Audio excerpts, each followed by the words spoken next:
Maka kita katakan, kenapa hadis yang ketiga padahal nomornya yang kelima? Jawabnya, hadis yang ketiga dari hadis yang marfu'. Adapun yang dua tadi dari Al-Quran dan juga dari athar Imam Syafi'i, bukan hadis yang marfu'. Maka maknanya hadal hadis as-salis, ini adalah hadis yang ketiga, fi bayan ru'yatillah fi arasatil qiyamah, adalah hadis yang marfu' dari Nabi. Setelah hadis Jarir yang marfu dan hadis Abi Hurairah yang nomor 2 yang marfu, maka ini hadis yang ketiga dan dia muttafaqun alaih, dikeluarkan oleh Imam Al-Bukhari di Kitab Tauhid nomor 6886 dan Imam Muslim 2609 dohirnya di Kitabul Iman. Berkata Imam Al-Bukhari, haddatsana Yahya bin Bukair. Ini kalian punya matan apa tidak? Saya kan sudah kirim. Sudah, ini hadis nomor 5 ada. Sampai hadis nomor berapa?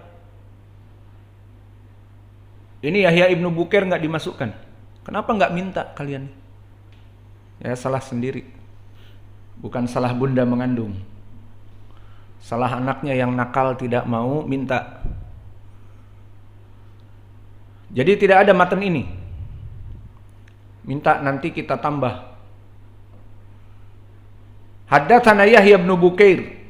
Maka Yahya ibnu Bukair barakallahu fikum qad istaharat binisbati ila jiddihi Yahya ibnu Bukair.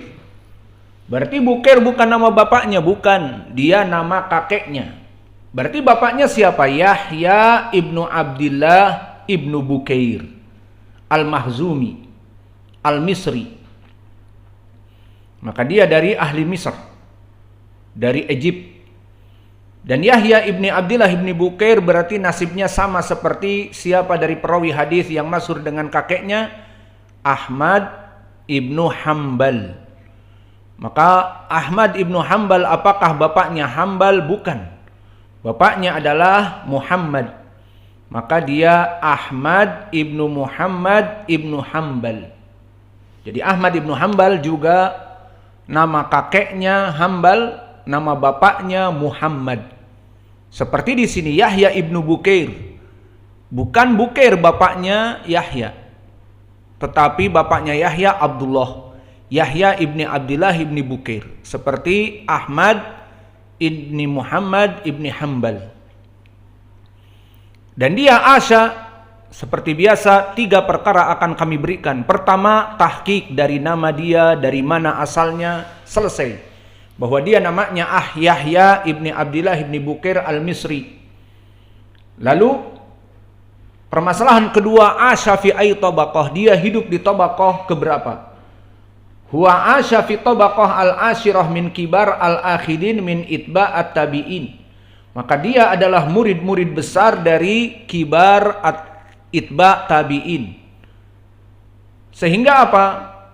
Lam yulki wala yudrik at-tabi'in. Tidak pernah bertemu seorang tabi'in pun. Kalau seorang tabi'in tidak pernah bertemu orang-orang yang hidup di tabaqah asyarah ini, berarti para sahabat pun jelas tidak pernah bertemu. Maka yang ada di tabaqah ke-10 ini seperti kebanyakan gurunya Imam Al-Bukhari. Karena Al-Bukhari fi tabaqah hadi asyar. Ingat, Bukhari di tabaqah yang ke-11. Berarti guru-gurunya tabaqah ke-10. Di antaranya Yahya ibni Abdillah ibni Bukair. Dan siapa? Seperti kemarin, siapa? Abul Yaman. Dan siapa? Juga Musaddad ibnu Musarhad, ibnu Musarbal, ibnu Mustawrad. Dan siapa? Ahmad ibnu Hambal. Dan siapa? Affan ibnu Muslim. Dan yang lainnya. Banyak, kalau disebutkan sampai asr pun tidak akan habis.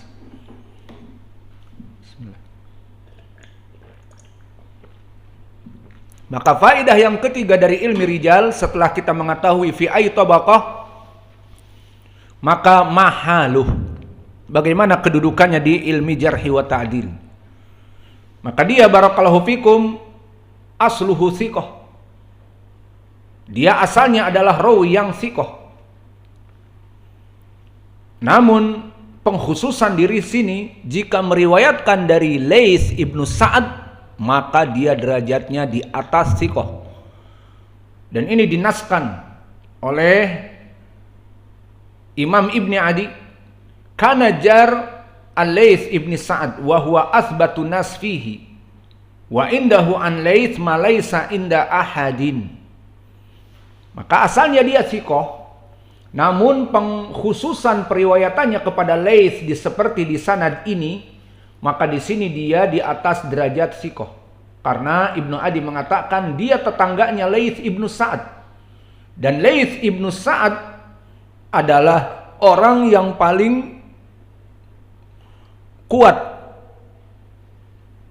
dari ilmi hadis di Mesir. Maka beruntung seorang tetangga bertetanggaan dengan seorang alim, yang akhirnya alim ini jika meninggal atau jika sudah tidak bisa meriwayatkan hadis, maka tetangga ini yang akan mendapatkan hadis-hadis yang banyak. Itu secara normal dan optimalnya seperti itu.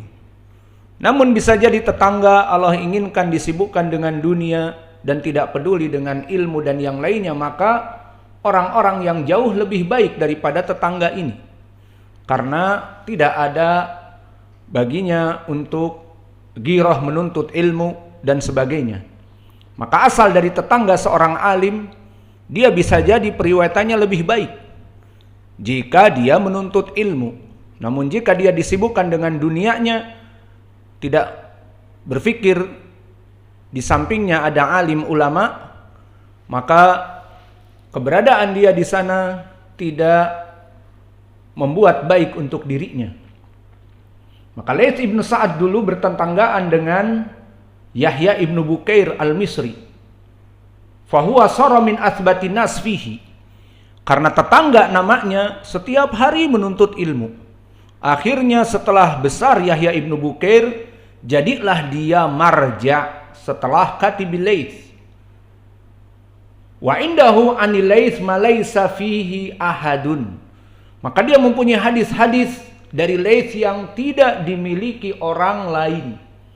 Karena tadi tetangga mempunyai hadis-hadis yang banyak daripada orang-orang yang datang dari luar Mesir dan dari luar kampungnya. Maka Laits ibnu Sa'ad meninggal, Yahya ibnu Bukair menjadi bintang kejora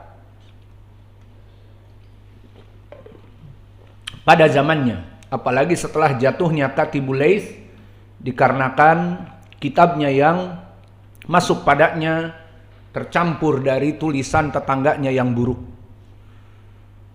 Haddatsana Al-Laits ibnu Sa'ad. Maka inilah keutamaan Imam Al-Bukhari, di mana Yahya ibnu Bukair periwayatannya sangat kuat kepada Laits, dan di sini dia Imam Al-Bukhari meriwayatkan dari Laits, gurunya Laits. Berarti periwayatan di sini sangat kuat dari Yahya ibnu Bukair, dari Laits ibnu Sa'ad. Dan Laits ibnu Sa'ad dia adalah, berarti kata masuki sekarang, pertama tahqiq dari siapa Laits ibnu Sa'ad, kedua dia hidup di zaman siapa, ketiga mahaluh. Maka yang pertama, Laits ibnu Sa'ad huwa Abul Harith al-Misri, maka dia asli dari orang Mesir. Lalu faidah yang kedua, asyafi ayu tabaqah, fi tabaqah as-sabi'ah. Indak ya Hudzaifah, tabaqah as-sabi'ah manhum? Ru'us itba' tabi'in. Taib, min kibar itba' at-tabi'in. Siapa saja ingat? Malik ibnu Anas, Taib, wa Syu'bah ibnu Hajjaj, wa Sufyan at-Tsauri, wa Al-Auza'i, wa Al-Auza'i, wa Laits ibnu Sa'ad, Laits ibnu Sa'ad, wa Ma'mar ibnu Rashid al-Azdi, wa qad mara ma'ana fi hadis min qabl man alladhi yarwi an Zuhri, Syu'aib ibnu Abi Hamzah. Ahsan. Maka mereka semuanya min kibar itba'ut tabi'in. Syu'bah, Malik, Abdurrahman al-Auza'i, Sufyan at-Tsauri, wa kadalika Khaluk Waddah al-Yaskuri, Waddah Abu Awanah al-Yaskuri, wa Ma'mar ibn Rashid Al-Azdi. Maka mereka imam di zamannya di tabaqah yang ketujuh min kibar itba at-tabi'in. Selesai dari tabaqah Laits ibnu Sa'ad, berarti dia sezaman dengan Syu'bah, Imam Malik dan seterusnya. Maka mahaluh kedudukannya bagaimana Laits? Jawabnya imam, berarti di tabaqah yang kedua. Kalau ditanya kok tabaqah yang kedua padahal dia imam di puncak segalanya, tidak. Masih ada dari ta'dil adalah para sahabat. Karena para sahabat ditakdil oleh Allah. Wasabiqunal awwalun minal muhajirin wal ansar walladzina taba'ahum bi ihsanin radhiyallahu anhum wa radu'an. Dan dipuji kuntum khaira ummatin ukhrijat linnas. Dan dipuji oleh Nabi Muhammad di hadis mutawatir, khairun nas qarni, ai para sahabat yang hidup denganku mereka sebaik-baiknya manusia. Maka number one adalah para sahabat. Meskipun di sini mereka imam tetap di bawah para sahabat karena imam yang memuji manusia, para sahabat yang memuji Allah dan Rasulnya. Maka Laits ibnu Sa'ad kedudukannya di atas derajat imam, yakni di atas derajat siqah, dia imam. Pendalilannya su'ila Ahmad ibn Hanbal anhu. Maka telah ditanya Imam Ibnu Hanbal dari dia, apa jawabannya Imam Ahmad? Dan Imam Ahmad dohirnya dia termasuk dari muridnya Laits ibnu Sa'ad. Qala siqatun sabtun, maka dia adalah siqatun sabtun. Maka ini derajat di atas siqah. Dan Yahya ibnu Ma'in telah berkata, Laits ibnu Sa'ad asbat man rawa an Sa'id al-Maqburi. Maka Sa'id al-Maqburi mempunyai murid banyak, maka Laits ibnu Sa'ad min asbatin nas kepada Sa'id al-Maqburi. Dan Abu Zur'ah mendengar sami'tu ibnu Bukair. Siapa ibnu Bukair? Yahya. Berarti pengakuan dari muridnya Yahya ibnu Bukair. Berkata Abu Zur'ah, aku mendengar Yahya ibnu Bukair muridnya Laits yaqul al-Laits afqah min Malik walakin kanat al-khutwah al-hadwah li Malik. Dari segi kefakihan, Laits ibnu Sa'ad lebih fakih dari Imam Malik. Lihat bagaimana pengakuan Yahya ibnu Bukair dari muridnya. Dan dari muridnya yang fakih juga siapa yang berbicara seperti ini? Ingat, Imam Asy-Syafi'i. Imam Asy-Syafi'i muridnya Imam Malik dan muridnya Imam Laits ibnu Sa'ad. Apa kata Imam Asy-Syafi'i? Laits afqah min Malik. Dua orang murid ini yang muridnya Laits mengakui. Apalagi Imam Syafi'i faqih, muhaddis, dan muridnya Imam Malik juga. Maka dia insaf. Aku murid Imam Malik dan aku murid Imam Laits, mengatakan Laits lebih faqih daripada Imam Malik.